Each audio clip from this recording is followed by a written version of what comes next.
Now, gun deer season now just 11 days away. It's a good time to start thinking of ways that you'll have a successful hunt while protecting your health as well. Aisha is at the First Alert Safety Desk. Good morning. Good morning, Emerson. Medical experts are warning hunters to be aware of potential heart health risks before you head off into the woods this year. Remember, the physical demands of hunting can put significant strain on your cardiovascular system. So as a hunter, you often walk long distances while carrying that gear or drag deer for miles after a successful hunt.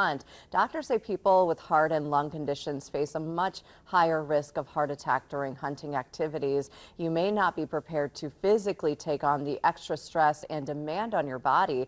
As we've reported and talked about here at the First Alert Safety Desk, heart attack symptoms can sometimes be different between men and women. Men usually experience dizziness or lightheadedness with a racing heartbeat.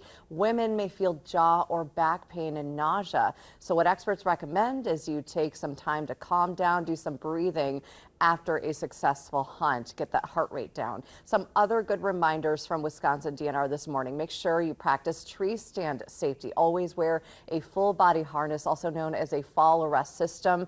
Know your gun safety in and out, including treating every firearm as if it's loaded. And make sure at least 50% of your outer clothing above your waist is blaze orange or fluorescent pink.